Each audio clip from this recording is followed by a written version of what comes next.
A grand ceremony was held at Indonesia's presidential palace to welcome Chinese Premier Li Qiang. Following the ceremony, Premier Li and Indonesian President Prabowo Subianto held talks. The Chinese Premier conveyed cordial greetings from Chinese President Xi Jinping to Prabowo, noting that China and Indonesia are good neighbours and good partners. Li said China stands ready to consolidate cooperation in politics, the economy, people-to-people and cultural exchanges, and maritime affairs and security. China is also ready to jointly address risks and challenges and better promote common development.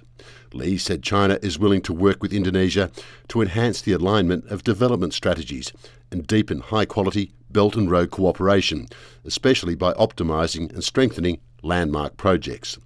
President Prabowo said Indonesia is willing to implement the consensus on joint maritime development with China, and Indonesia is ready to work with China to speed up consultations on the Code of Conduct in the South China Sea and jointly safeguard peace and stability in the region.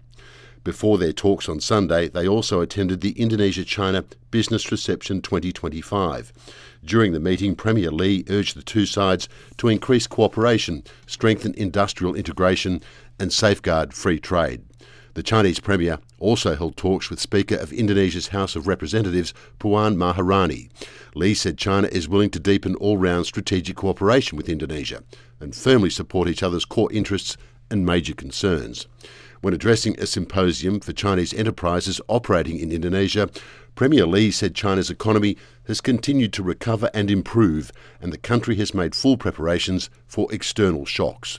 On Sunday, the People's Bank of China said it signed a memorandum of understanding with Bank Indonesia on establishing a cooperation framework to promote bilateral transaction settlement in local currencies.